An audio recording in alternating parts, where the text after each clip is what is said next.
warahmatullahi wabarakatuh. Alhamdulillahirabbil alamin. Nahmaduhu wa nasta'inuhu wa nastaghfiruh wa na'udzu billahi min syururi anfusina wa min sayyiati a'malina. May yahdihillahu fala mudilla lahu wa may yudlilhu fala hadiya lahu. Asyhadu an la ilaha illallah wa asyhadu anna Muhammadan abduhu wa rasuluh la nabiyya ba'du.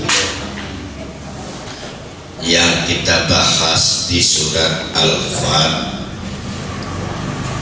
ini memang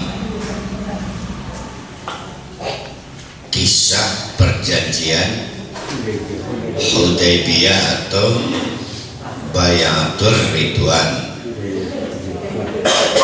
tetapi inti pelajarannya adalah bukan tentang perjanjian, yaitu pembuktian Allah bahwa orang yang mampu meningkatkan derajat dari alladzina amanu sampai al-mu'minun itu akan mendapatkan banyak balasan dari Allah. Yang puncak balasannya adalah ajron azim. Itu pelajarannya. Pertanyaannya,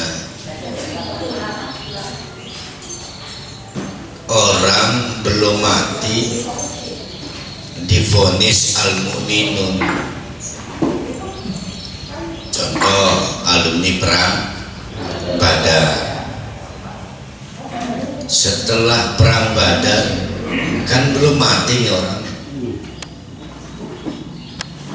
tapi sudah divonis al-mu'minun, artinya pasti dapat surga. Apa iya dah setelah perang Badar maaf tidak tergelincir ke dosa? Itu kan pertanyaan kita sering. Jadi jawabannya, kalau ada orang sudah diahato, distabilo oleh Allah ahli surga, maka pasti dikondisikan oleh Allah tidak mungkin melakukan perbuatan dosa pasti.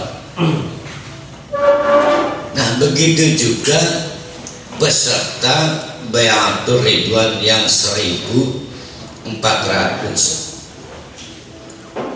Nah, kalau alumni perang Badar disebut al-mu'minun karena mestinya meninggal itu di perang Badar. 300 lawan 1000 mestinya meninggal.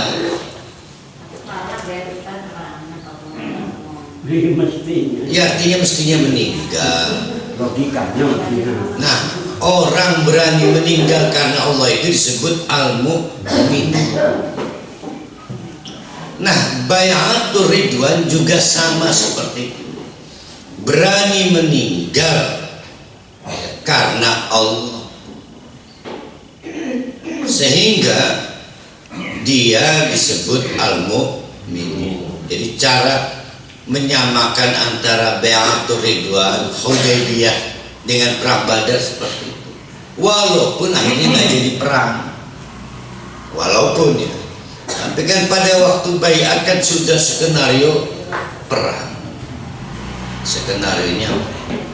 Jadi bedanya, kalau perang Badar terjadi perang, kalau Bayatul Ridwan tidak terjadi perang. Dua-duanya sama, yaitu sekumpulan orang yang siap mati karena Allah. Ya, bahkan cita-citanya mati, malah bukan siap mati. Cita-citanya mati karena Allah. Maka disebut al-mu'minun. Maka kita akan mendapatkan ajrun azim. Nah, itu namanya pembuktian Allah. Masih bisa terjadi enggak? Masih. kita sekarang ini. Nah, pembuktian yang dialami alumni Perang Badar, pembuktian yang dialami alumni Hudaybiyah itu ternyata sama, nggak berubah. Disebut sistem ya. Nah, nanti di ayat berikutnya akan kita kaji pagi ini disebutnya sunnatullah ya. Ini yang harus kita luruskan. Mari kita lanjutkan ayat-ayat kita. Kita sampai di ayat 21. Selain mendapatkan jaminan diantarkan oleh Allah ke surga, ingat kemarin ada ditunjukkan, ada diantarkan. Kalau ditunjukkan berarti yahdi ila, kalau diantarkan yahdis sirat, tidak pakai ila. Yang ajron hadim itu pasti yahdis sirat, diantar. Artinya tidak mungkin orang yang sudah diputuskan masuk surga sisa hidupnya tergelincir ke dosa. Diantar itu artinya dijaga oleh Allah. Selain itu wa ukhra, ada fasilitas lain lam taqdiru alaiha, yang tidak bisa kita duga apa aja itu yang akan diberikan oleh Allah kepada orang-orang yang dapat penghargaan sebagai al-mu'min. Tapi qad ahata, sudah dilingkari oleh Allah biha, itu tambahan fasilitas. Ahata itu sudah dilingkari. Kalau kita mah sudah di stabilu lah. Wa kana Allahu ala kulli syai'in qadir.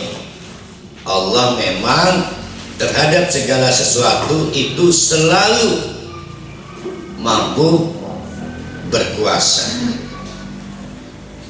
Sekarang paragraf baru. Walau qatalakum, dan andai kata alladzina kafaru, orang-orang kafir itu memerangi kalian, berarti setelah pulang dari Hudaybiyah. Ini masih tambahan fasilitas.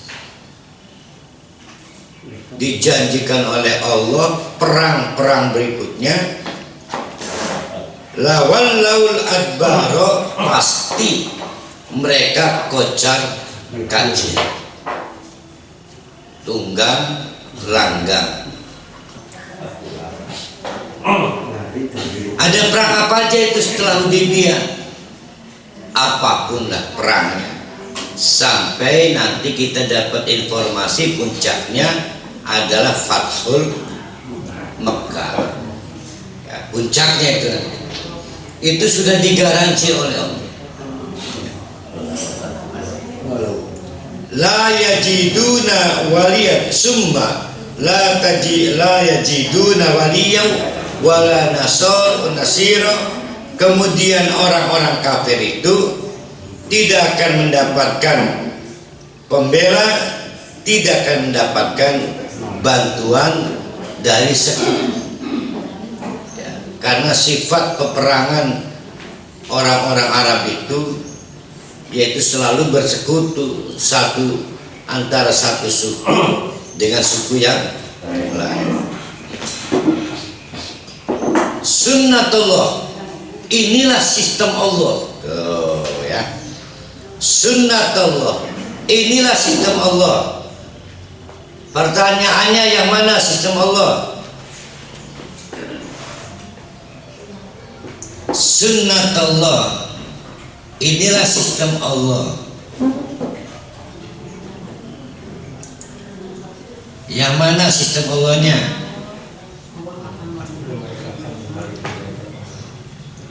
yaitu siapapun yang derajatnya sampai pada puncak keimanan. Kalau di perang Badar digambarkannya berani mati dalam keadaan perang Badar. Perjanjian Hudaybiyah berani mati andai kata harus menyerbu ke Mekah menjemput Utsman bin Affan. Itu puncaknya. Nah itu berarti sudah nggak ada lagi levelnya. Itu pasti akan mendapatkan berbagai fasilitas yang tadi disebutkan di ayat-ayat banyak itu. Sunnatullah, itulah sistemnya. Itulah sistemnya alladzi qad khalat min qabl, yang sudah pernah terjadi sebelumnya. Yaitu di mana itu terjadi sebelumnya? Perang Badar. Sekarang diulang lagi alumni perang perjanjian Hudaybiyah. Itu sistem sudah ditutup belum? Nggak akan pernah ditutup sampai hari kiamat nanti. Termasuk kita akan mendapatkan fasilitas yang sama dengan alumni perang Badar, akan mendapatkan fasilitas yang sama dengan alumni perjanjian Hudaybiyah kalau memenuhi syarat-syarat sebagaimana yang sudah ditentukan dalam sunnatullah. Jadi sunnatullah itu kebiasaan yang Allah tetapkan. Sunnatullah. Biasanya orang yang sudah diberi sertifikat al-mu'minun pakai alif lam itu dijamin surga, titik. Walan tajida, dan tidak mungkin dirubah lagi oleh Allah. Li sunnatillahi tabdila. Itu sistem dari Allah itu dengan sebenar-benarnya berubah. Wis mekonon deh. Tinggal kita percaya tidak bahwa kita pasti tidak akan mengalami problem hisab kalau kita melakukan yang pernah dilakukan para sahabat di perang Badar ataupun para sahabat dalam perjanjian Hudaybiyah. Nah, percaya enggak? Percaya Ustaz. Masalahnya tertarik enggak? Percaya tapi belum tentu tertarik. Sulit.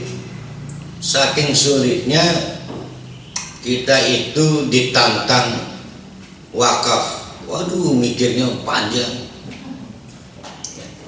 Seolah-olah tungkol nih buat stok besok nggak ada. Stok besok berarti kan makan, minum, tempat tinggal. Kalau orang diajak perang, bisa nggak kita ngomong, ih Nabi, saya butuh nyawa buat besok. Itu saking tulusnya kepada Allah. Makanya semudah itu kita mendongengkan perang Badar, semudah itu kita mendongengkan perjanjian Hudaybiyah. Sebetulnya inti pesannya itu harus kita sampaikan bahwa pernah ada mencapai puncak keimanan, tapi sistemnya nggak tertutup sampai sekarang. Sebetulnya enakan sekarang bukan nyawa. Kalau dulu makan nyawa kan, dan perang-perang Islam kan. Sekarang mau nggak kita menghabiskan yang kita miliki untuk Allah? Ya. Itu sistem dari Allah. Wahua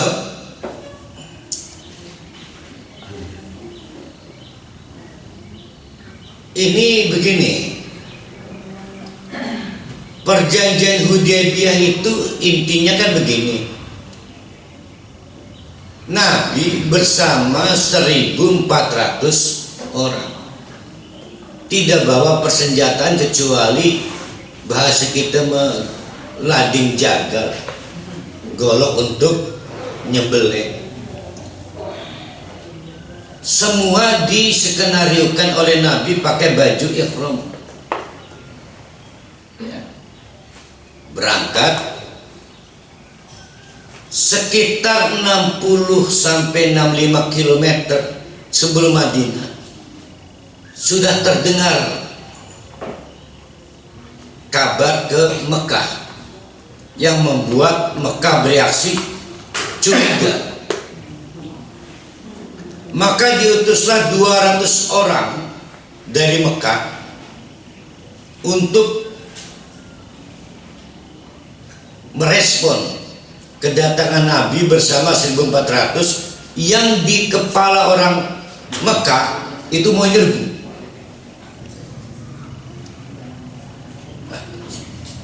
Nabi juga tidak kalah cermatnya. Nabi mengutus mata-mata spy. Maka mata-mata melaporkan, ya Rasulullah, ada 200 orang dipimpin oleh Khalid digerakkan dari Mekah untuk mengganggu perjalanan kita. Maka Nabi berbelok arah. Yang tadinya perjalanan tinggal sekitar 60 kiloan menjadi lebih panjang lagi. Sudah lebih panjang, jalan yang ditempuh berbatu, lebih rumit. Maka Mekah kemudian mengirim beberapa orang lagi untuk membayangi Nabi yang waktu itu sudah sampai Hudaybiyah. Dilempari kemah Nabi, akhirnya ditangkap oleh sahabat-sahabat Nabi, jumlahnya konon 30 orang. Maksud hati orang Mekah, sudah jangan lanjutkan perjalanan ke Mekah, sebalik mana diganti. Inilah hebatnya 30 orang yang tertangkap basah ini tidak diapa-apakan, dilepas semuanya. Sehingga 30 orang ini balik lagi ke Mekah melaporkan kepada petinggi-petinggi Mekah, benar rombongan Nabi bukan mau perang, mau ziarah.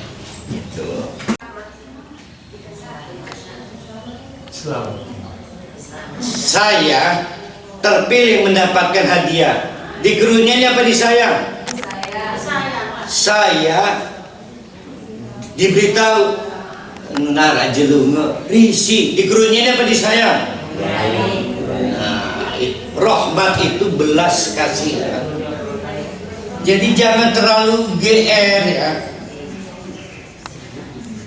Inilah yang dimaksud disayang itu, atau dihargailah. Jadi rahmat itu belas kasihan. Maka orang kafir juga mungkin dapat rahmat. Ya, orang kafir kan boleh jadi rahmat, tapi mustahil orang singgawi jengkel Allah itu dapat fadilah, mustahil. Nah, untung saja Rasulullah nggak nyerbu Mekah. Nah, itu namanya Rasulullah bersama para sahabat dikerunyani, dapat rahmat. Sebab kalau tidak dikerunyani, mungkin ada orang mukmin juga jadi korban. Nah, kita walaupun tidak ibadah masih berpeluang dapat belas kasihan Allah. Maka ada orang yang akhirnya terhindar dari madoro, mestinya kecelakaan. Temannya baik yang berangkat kecelakaan, untung begitu sudah berangkat, sering kan. Nah, itu namanya rahmat. Tapi fadilah nggak begitu. Fadilah itu surga, kemudahan ibadah, itu fadilah. Nah, fadilah itu penghargaan. Kalau rahmat belas kasihan. Sayang, bahasa kita nggak cukup, bahasa Indonesia ini kurang cukup.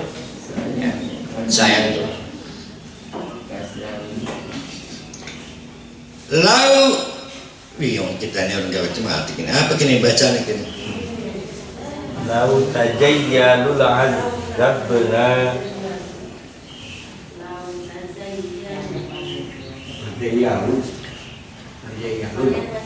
Kan di Mekah itu tidak ada perkampungan muslim, tidak ada perkampungan kafir, nyampur aduk. Berbeda kasusnya, kata Allah, lau tazayyalu lamun tahwis diwisape dipisah ada blok kafir blok Islam la adzabna gampang buat Allah tinggal yang blok kafir itu diazab alladzina kafar minhum azaban aliman dengan azab yang pedih. Emang Allah tidak mampu tak mengeluarkan orang mukmin dulu?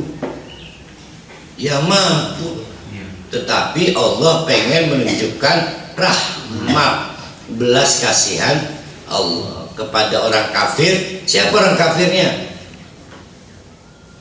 Ya orang Mekah juga dapat rahmat. Kok bisa? Iya dapat rahmat, sebab kalau nggak dapat rahmat milu apes. Itu rahmatnya. Jangan anu kayak gumede ya. Pirah gua Mekah aja oleh rahmat. Ya mau sistem Allahnya begitu. Ij'alal ladzina kafaru fi qulubihim, yaitu ketika berarti sudah terjadi ya. Ja'alu Allah telah menjadikan alladzina kafaru kepada orang-orang kafir Quraisy itu fi qulubihim di hati mereka itu hamiyatal jahilin. Al-hamiyah itu sombong, ngegambarkan ini primen ya.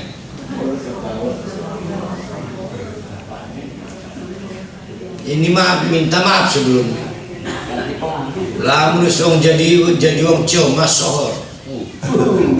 Jamal. Apa itu wong comas? Itu al-hamiyah. Itu namanya al-hamiyah. Gimana itu ngegambarkannya?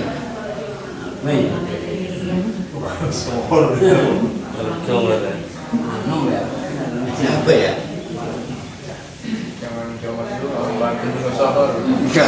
Pegang dulu ya, karena orang Jamas terkenal berani. Iki mah anu wong Cimuncang ngarep suhur. Apa kita wong Cimuncang? Pegang tuh ya. Artinya orang miskin sombong tuh nggak pantas ya. Nggak pantas. Orang kaya sombong rada pantas. Mau pantas tidak pantas udah tegar ya, sepakat ya. Sombong itu gak enak ya. Nah sudah nggak bagus sombong itu, ini ditambah lagi al-jahiliyah itu bangga itu. Jadi sama dengan kasus Lois miskin sohor. Jadi orang jahiliyah itu belagu, us belagu lah. Nah itu namanya al-hamiyah, ngarep suhur. Al-hamiyah itu ngarep suhur.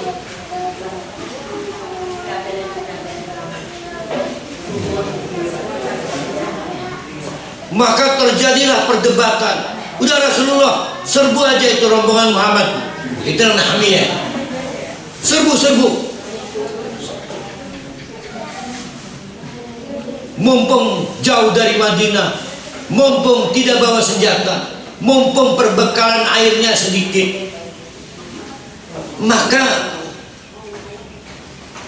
sebetulnya di antara para sahabat itu ada rasa was-was. Maka fa'anzalallahu sakinatahu, Allah menurunkan ketenangan ala rasulihi kepada para rasul Allah, wa alal mu'minina dan kepada orang-orang mukmin yang 1.400 orang itu, wa alzamahum, wa alzamahum kalimat taqwa. Tadi ada rahmah, yang berikutnya ada fadilah. Itu alzamah apa alzam? Lazim.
Lazim apa lazim? Kelaziman, kebiasaan.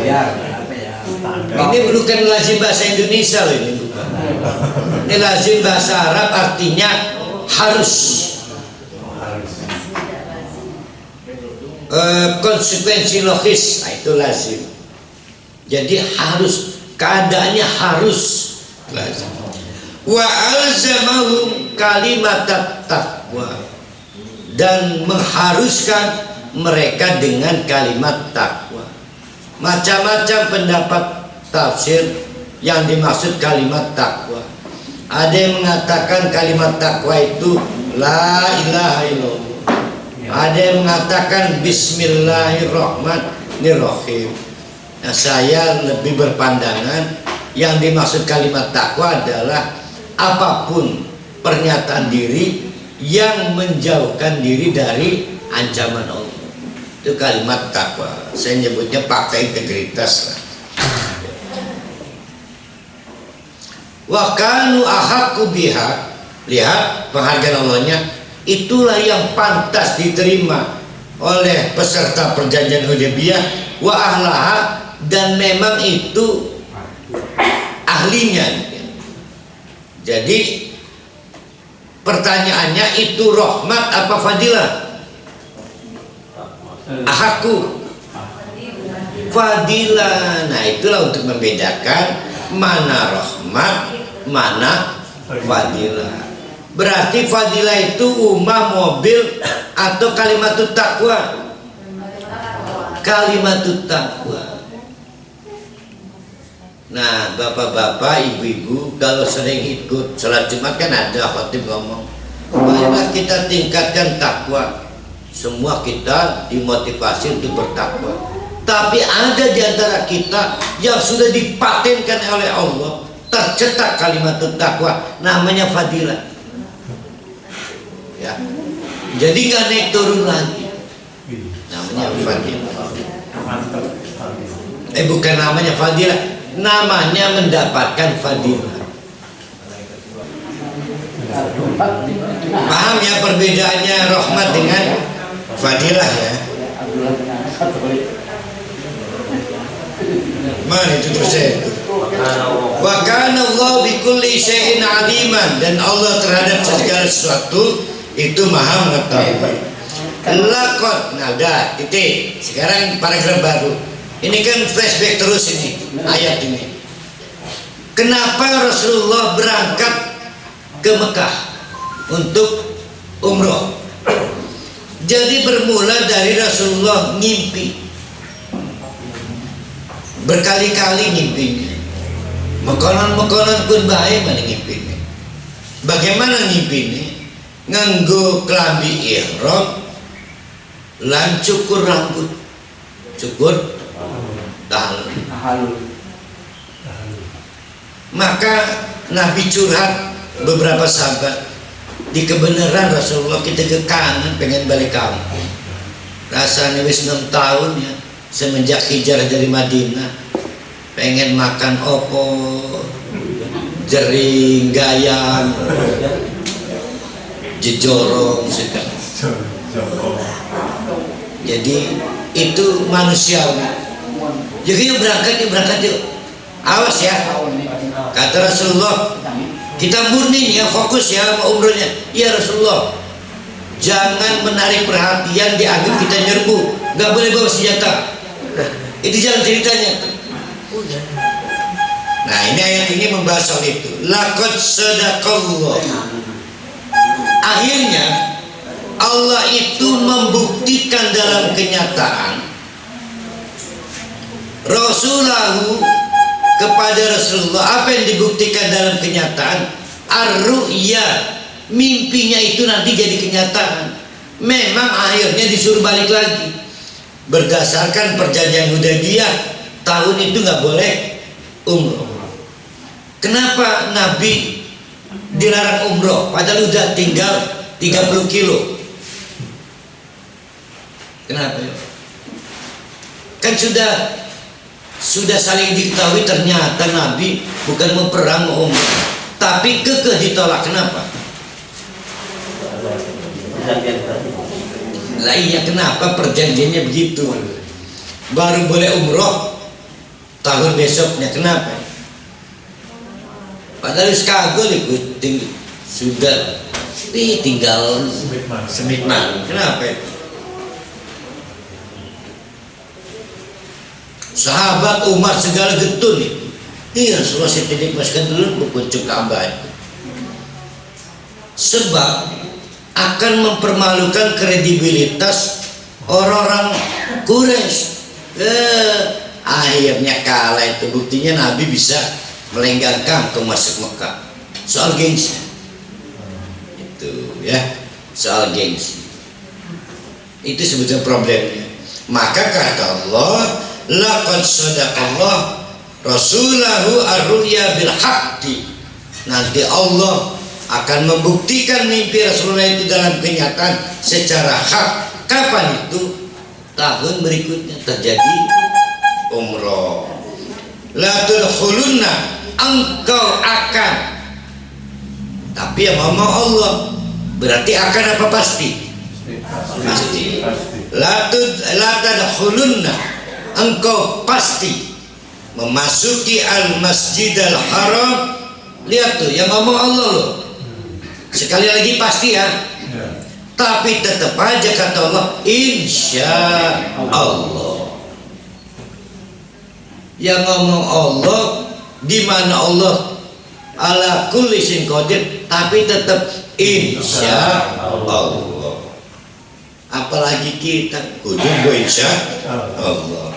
Insya Allah aminin, dalam keadaan aman, tidak dalam keadaan gejolak peperangan. Dibuktikan tahun berikutnya bahkan di Fathul Mekah ya, tidak ada pertumpahan darah, perusakan rumah nggak ada.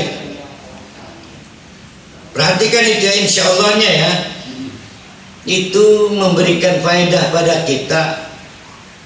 Wajib mengucapkan insya Allah untuk sesuatu yang belum terjadi dan kita harapkan terjadi. Wajib. Muhal apa bacaan?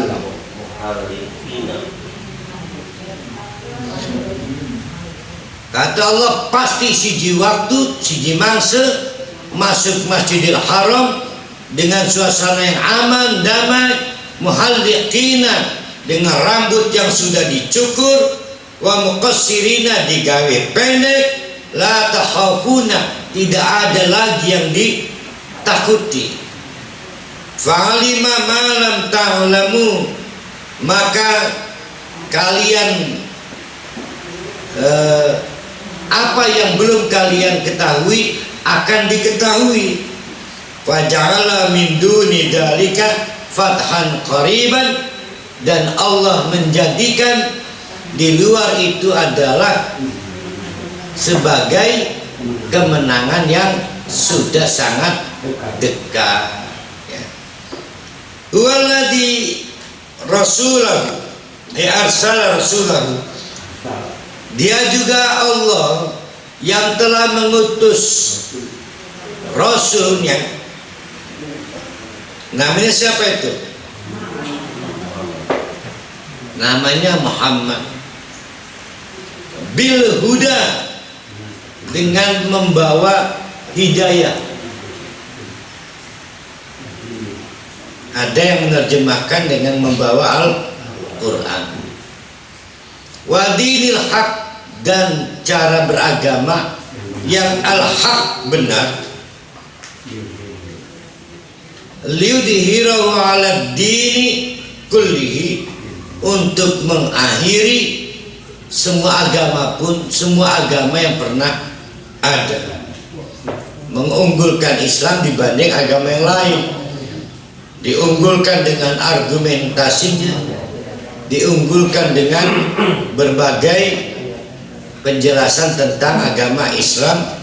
Wa kafa billahi syahidan, cukuplah Allah yang menjadi garansi. Siapa Rasulullah itu? Nah, ini kita di penghujung ayat. Dia adalah Muhammadun. Nah, nama Nabi Muhammad disebut maka menjadi nama surah.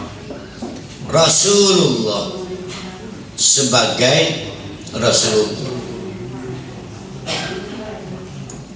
Walladzina ma'ahu, sedangkan para sahabatnya itu asyidda'u 'alal kuffar ruhama'u bainahum.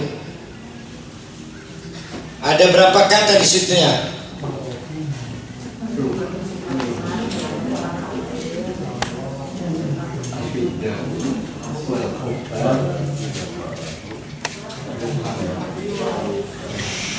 Sifat para sahabat itu pertama asyidda, yang kedua rahama. Ini berarti syadidun, ini berarti rahmat. Ini penuh belas kasihan, berarti ini apa terjemahan di situnya? Nah, ini yang mau kita bahas. Cari terjemahan terbaik untuk menggambarkan lawan belas kasihan. Maka artinya bukan keras, artinya bukan tidak kompromi. Nah, sekarang mari kita buat ilustrasi. Allah itu maha kasar atau maha rahmat? Maha rahmat. Bahkan cara Allah mengazab pun adalah sebagai bentuk rahman Allah. Bahkan cara Allah menimbulkan dosa pun sebagai bentuk rahman Allah. Maka pertanyaannya, asyidda'u itu original atau turunan dari rahama? Turunan. Kalau cara orang Pontang enggak barang wong Islam ruhama. Lamun keadaannya kudu ya kudu asyidda. Paham kan?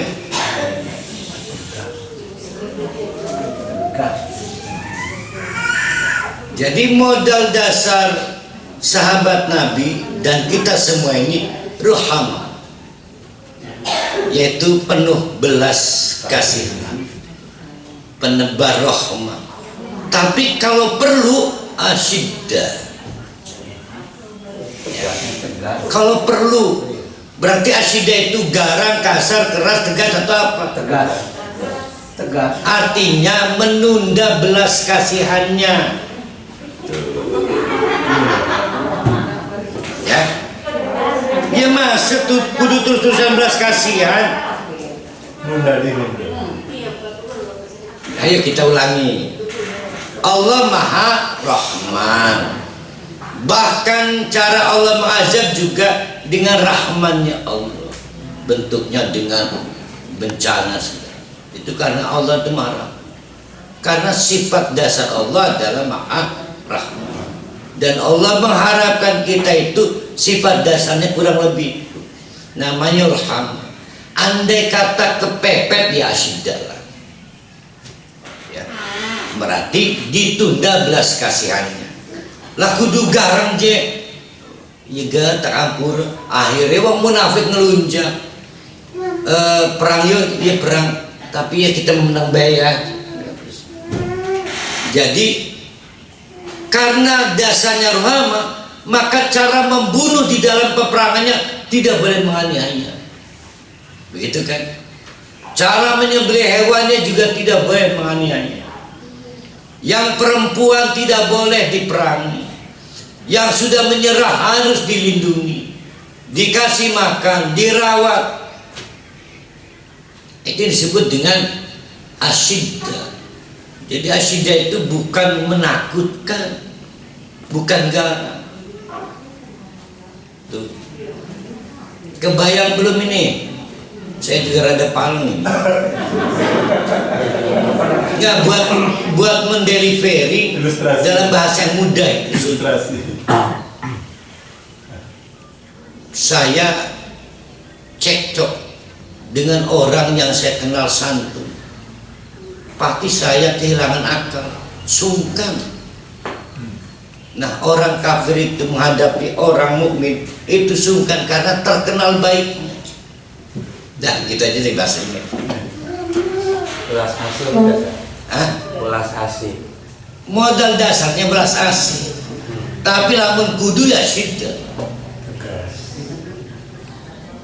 Gua kaget biasanya halus ternyata bisa marah. Ini syiddah. Bisa kebayang belum? Saya pulang cari bahasa yang tepatnya. Tapi kurang lebih paham ya. Nah, maksud saya jangan menyalahartikan asyiddah garang. Karena modal dasarnya nggak berubah, ruhama. Ya. Kalau perlu saatnya tepat melotot ya melotot, mengaji melotot baik juga medi. Mungkin marah karena Allah. Pokoknya saat yang tepat itu asyiddah. Artinya pada dasarnya orang demen ke kita, orang demen, tapi juga nggak berani menyepelekan karena memang tindakannya tepat. Banyak orang, ya Allah kaget ternyata bisa marah. Iya ya. Asyiddah juga. Semua konon ya.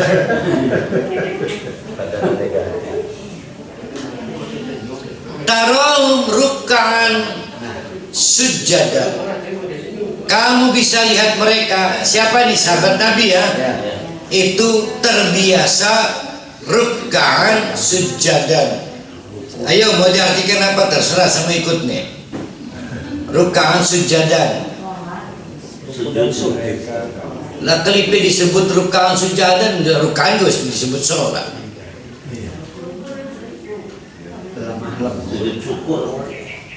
Nah, silahkan boleh diartikan tukang salah. Saya nggak mau artikan tukang salah.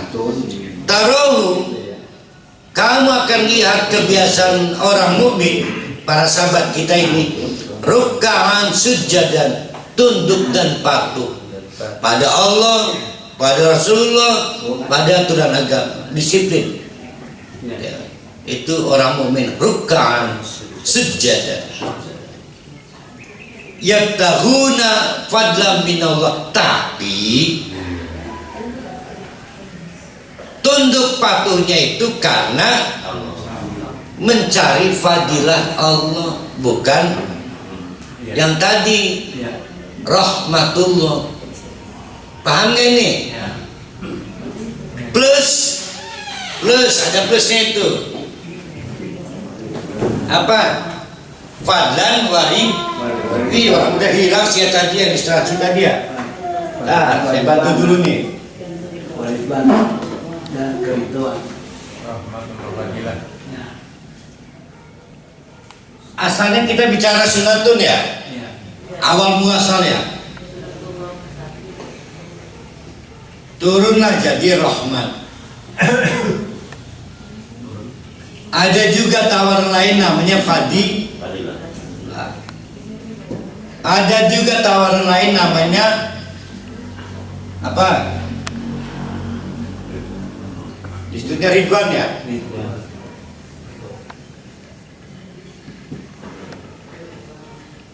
Saya jatuhkan benda nih. Jatuhnya kemana? Ke bawah, itu namanya sunnah. Kalau Allah mau melelagu boleh nggak? Boleh. Jadinya nggak jatuh ke bawah, ke atas. Allah membiarkan sunnah terjadi, itu rahmat. Kalau Allah mau, maka buneng gagal ambekan. Tapi sama Allah dibiarkan menikmati oksigen. Cina yang kafir itu juga dibiarkan sama Allah menikmati oksigen. Itu disebut sunnatullah. dibiarkan kan, dikerunyani, dibelas kasihi. Satu, Buneng sibuk nabung biar punya tabungan. Kalau Allah mau, dilelaga sama Allah, tabungan Buneng malah hilang. Orang nabung kok uangnya gak ada, berarti tidak sesuai dengan sunatullah kan? Tapi Allah kasihan ke Buneng, maka karena nabung punya tabungan, itu namanya sunatullah. Pertanyaannya, saya sholat nih pengen kaya atau pengen yang lain?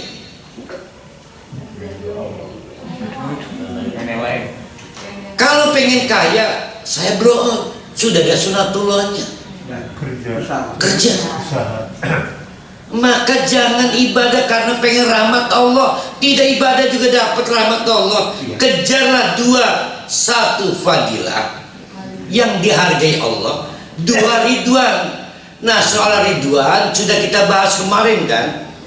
Buneng dapat 65 lulus, tapi malu-maluin, pengennya 99,9 ya Allah puas. Nah, ridwan itu artinya tanpa hisab. Fadilah itu yang penting mancing surga. Tuh. Kebayang tuh ya, sucinya luar biasa kan. Nah, kita semua ini mempraktekkan perilaku para sahabat, rohamau, asyiddau, dalam rangka mencari fadilah dari Allah dan dalam rangka supaya tidak punya masalah hisab karena menjadi hamba-hamba Allah yang diridhoi, kasih sayang pada sesama umat mukmin dan tampak wibawa kepada orang kafir, bukan karena pengen dialam kafir, bukan, tapi karena fadilah dan ridwan.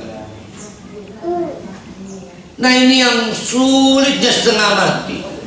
Kita itu pengen wibawa di hadapan orang kafir bukan karena Allah, bukan, karena perasaan alhamiyah, pantang wong Islam kelek.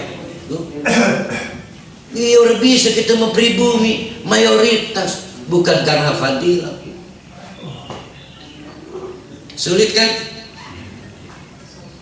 Gegap gempita orang menyambut Habib Rizik. Kita berada di tengah jutaan manusia di bandara. Pertanyaan saya minta maaf ini, ada tidak yang ingat Allah? Tidak. Karena alhamiyah, ada dorongan besar. Saya nonton dangdut, itu udah lupa, audionya itu menghantar saya. Sulit. Kita alhamiyah, jadi sulit. Maka kita nyebutnya Eropia ya, Eropia, Euphoria. Pernah nonton bola di stadion? Sikil ngangkat juga itu duduk. Luar biasa, tekanan itu luar biasa. Dan kita gagal menampilkan kita ini mukmin karena Allah, fadilah dan ridwan gagah. Maka kerasnya kita karena sohor, namanya hamiyah. Itu yang sebetulnya sulit. Makanya pengkajian soal yang asyidah al kufar waruhama itu sebenarnya panjang. Mari kita lanjutkan dulu, tapi sekilas paham ya. Simahum. Nah, tadi saya nawarkan ke bapak-bapak, ibu-ibu, rukaan sujadanya mau diterjemahkan apa? Bu Imam mengusulkan sholat ya katuran sholat. Kalau saya enggak, rukaan sujadan itu tunduk patuh. Simahum, tetengere, tanda-tandanya itu tampak fi wujuhim, di wajah mereka, min asari sujud, dari bekas salat. Kalau pakai versi Bu Ima, dari bekas tunduk dan patuhnya pada Allah. Apa? ciri orang tunduk dan patuh, terbiasa tunduk dan patuh? Bukan. Disiplin, proporsional, tindakannya terukur. Kalau lagi jaga sebagai petugas keamanan tidak ikut nyebut-nyebut ya Habibana, maka dipenjara dia. Karena dianggap tidak profesional. Ya kan? Oh lagi jadi milu mengelulukan alhamiyah, dipenjara 14 hari.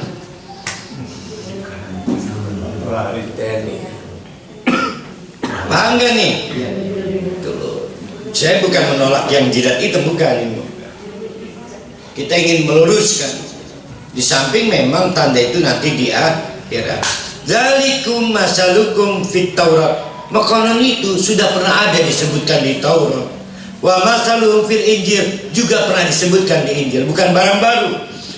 Kazarain, itu cara melukiskannya kazarain, seperti wejil. Ayo wejil apa? Bukan, selain biji apa? Benih. Akhraja syat'atahu, yang muncul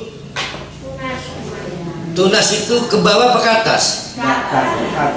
Tunas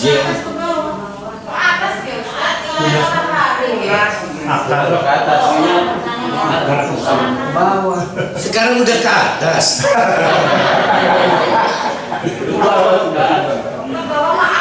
Astagfirullahaladzim, iya bener ya, akar ya Allah. Kita lagi ngelamun pramuka pun kan. Yang ke bawah itu apa itu? Akar ya? Oh iya benar. Berarti Bu Tuti masih ingat masa remaja berarti. Fa'azaruhu, maka kemudian ngadeg, tegak. Fastaghlado, dan juga menguat. Fastawa ala suqihi, dan juga tegak bersama batangnya. Yu'jibuz zura, yang membuat berak, yang nanam. Berak apa? Senang.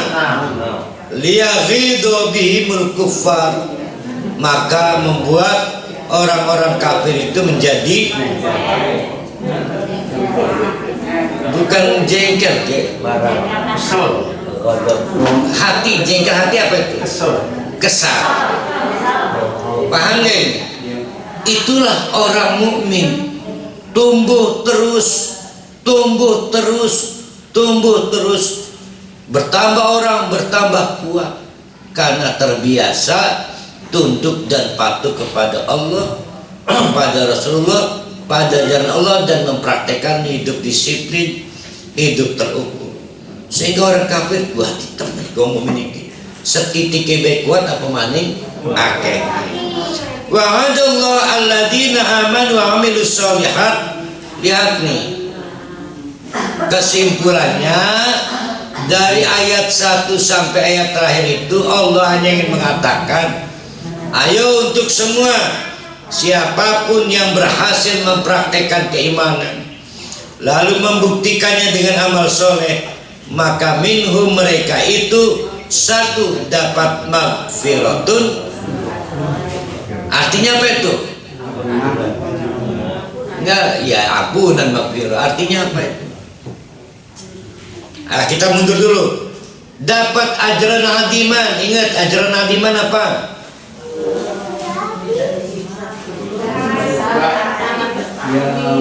Ayo ingat, ada ajran kabir, ada ajran hasan, ajran adiman, masuk surga tanpa hisab. Ya, masuk surga tanpa urusan hisab. Itu ajran adiman. Pertanyaannya, wa magfiratannya apa?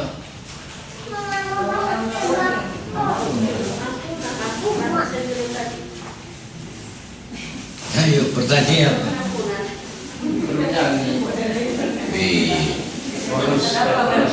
Boleh jadi kita ini berlumur dosa tapi diputuskan Allah di surga.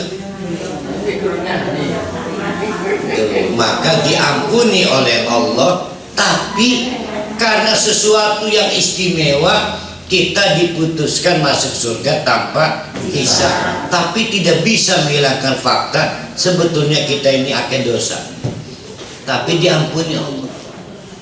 Jadi harus dicari adalah satu, terus-menerus bertobat; dua, amalan istimewa yang menyebabkan lahirnya ridwan.